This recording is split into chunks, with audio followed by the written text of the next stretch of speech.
Party किस तरह से यहाँ पर माफी मांग रही है और क्या कुछ हलचल हो रही है राजनीतिक हलकों में दिल्ली के, इन तमाम पहलुओं पर बातचीत करने के लिए हमारे साथ विनोद कुमार बिन्नी जी स्टूडियो में मौजूद हैं। आपके बागी विधायक हैं और हमारे साथ प्रोफेसर जगदीश मुखी भी इस वक्त जुड़ चुके हैं, बीजेपी के नेता हैं, और हमारे साथ आलोक शर्मा जी भी इस वक्त कांग्रेस मुख्यालय से जुड़ रहे हैं, कांग्रेस के स्पोक्स पर्सन हैं। चलिए, प्रोफेसर मुखी भी हमारे साथ है। प्रोफेसर मुखी, एक बात बताइए, मोदी की लहर के बीच में आप चुनाव चाहते हैं या फिर आपका दिल्ली में वोट शेयर जो बढ़ा है उससे आपके अंदर भी कुछ भय है, इसलिए आप भी अभी चिंतन मंथन कर रहे हैं?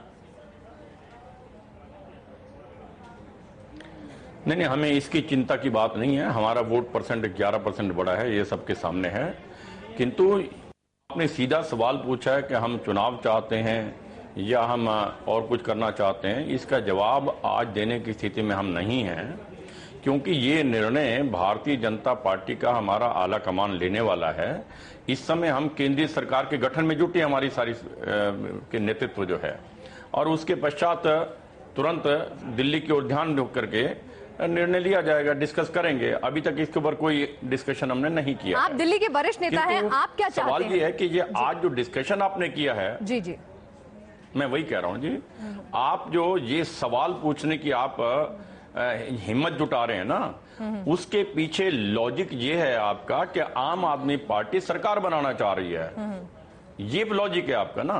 नहीं, पर और उन्होंने तो आम कह आदमी दिया कि पार्टी, उनके पास मैं कहता चुनाव हूं, के अलावा झूठों कोई की विकल्प नहीं सरताज है। आम आदमी पार्टी के नेता अरविंद केजरीवाल ने तो जनता से माफी भी मांगी और कह दिया कि कोई विकल्प नहीं है उनके पास चुनाव में जाने के अलावा। कल तक वो कोशिशें कर रहे थे।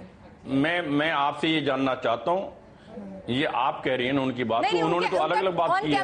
उन्होंने सुप्रीम कोर्ट में अलग बात की है, जनता के सामने अलग बात की है। सुनिए मेरी बात। जी। उन्होंने जनता के सामने अलग बात की है, अपने वर्कर्स के सामने अलग बात की है, और एलजी के सामने जाके अलग बात की है। उनकी कौन सी बात का यकीन करेंगे आप? चलिए, जो ताजा और आज जो कही वो कल उसके विपरीत जाएंगे। जो आज उन्होंने बोला है, कल उसको इनकार कर देंगे। वो उनका क्या यकीन कर सकते हैं आप? जो आप डिस्कशन कर रहे हैं उसके पीछे आधार जो है आपका यही है। आम आदमी पार्टी ने कहा कि हम आज वो कह रहे हैं चुनाव के हक में है, कल कुछ और कहेगा, कल कुछ और कहेंगे। वो उनकी बात के ऊपर बैठ करके आप डिस्कशन करेंगे। बताइए, मुखी साहब भी अभी असमंजस में है कि चुनाव कराने हैं या फिर नहीं कराने हैं।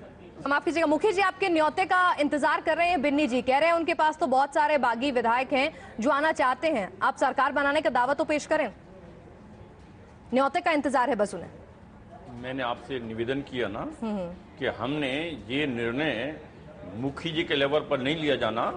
ये केंद्रीय स्तर की हमारी जो उच्चतम नेता हैं, आला कमान है, बैठ के डिस्कशन करेंगे। आप अच्छी तरह से जानती हैं कि आज हमारी केंद्रीय सरकार का गठन हो रहा है, हमारे लिए बहुत अहम दिन है और सारा समय वहां पर लगा रह जा रहा है। उसके तुरंत पश्चात हम दिल्ली के बारे में डिस्कस करके अपनी नीति तय करेंगे। मुखी साहब, हम सब लोगों की जिम्मेदारी बनती है कि हम दिल्ली की जनता को चुनाव अब भी जवाब देती हूँ। मुखी साहब, आलोक जी कह रहे हैं विकल्प कौन सा खुला हुआ है, विरोधियों का हाथ थामेंगे क्या? आलोक जी कह रहे हैं बीजेपी को बी टीम बतला रहे हैं, सत्ता ये बनवाते हैं, समर्थन ये करते हैं, सरकार ये बनवाते हैं उनकी, बी टीम ये है, पूरी की पूरी दिल्ली जानती है। आज यदि उसने सरकार बनाई तो बीजेपी की बी टीम जो है वो पार्टी केजरीवाल है। पार्टी केजरीवाल का जिस समय रामलीला ग्राउंड में भी जिस समय आपका आंदोलन चल रहा था, पूरी भाजपा एवं आरएसएस उनको पूरी तरह से सपोर्ट कर रही थी। क्या अरविंद केजरीवाल एक लीडर के तौर पर यहाँ नाकाम होते नजर आ रहे हैं? जिस तरह से पल पल में अपने फैसले बदल रहे हैं, पार्टी में तानाशाह रवैया रखते हैं, इस तरह के आरोप आपने लगाए और अब और दूसरे नेता भी बिल्कुल नाकामयाब हुए हैं। मैं आपको बता दूं कि एक अच्छा नेता होने के लिए एक स्टैंड लेना बहुत जरूरी है। उसमें एक दृढ़ संकल्प की जरूरत होती है। आप शाम को कोई स्टेटमेंट दें, सुबह फिर कुछ और दें, आपका 2 घंटे बाद कोई स्टेटमेंट बदल जाए। जो इस तरह की रवैये वाले जो लोग होते हैं वो राजनीति के लिए बहुत खतरनाक होते हैं, दिल्ली के लिए बहुत खतरनाक है। मुझे लगता है दृढ़ निश्चय वाला आदमी जो बिल्कुल दृढ़ संकल्प करके एक संकल्प ले और एक अपनी बात पे अडिल रहे, ऐसे एक व्यक्तित्व की जरूरत है। जैसे मैंने पिछले दिनों एक नाम सुझाया था किरण बेदी जी का, कि वो एक ऐसी इच्छा शक्ति की लेडी है कि उनमें उस नाम पे लोगों को कॉम्प्रोमाइज करना चाहिए। मुखी जी, डॉक्टर साहब तो लोकसभा चले गए, तो ऐसे में किरण बेदी जी का नाम सुझा रहे हैं, पार्टी भी कर रही है कि विचार मोदी जी का खुलकर समर्थन करती आई है वो? नहीं, पार्टी ने कभी उनका नाम नहीं लिया कहीं भी।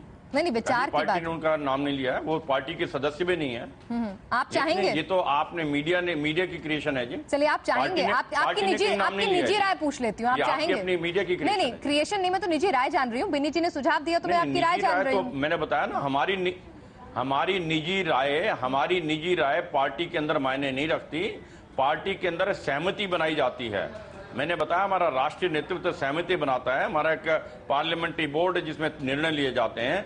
निजी सलाह जो है किसी व्यक्ति विशेष के बारे में मीनिंगलेस होती है। मुखी जी, जब पिछले दिनों चुनाव रहे हैं तो ऐसे में क्या वो लोग शामिल हैं जिनको लग रहा है भाई कैसे तैसे तो विधायक बने हैं, अब कम से कम 5 साल का टेन्योर पूरा कर लें, दोबारा चुनाव कराने में खामखा कुर्सी ना चली जाए, क्या वहां पर बड़े मंसूबे तो शामिल नहीं है? बहरहाल इस चर्चा में शामिल होने के लिए आप सभी का बहुत बहुत शुक्रिया और इस खास पेशकश में फिलहाल के लिए इतना ही।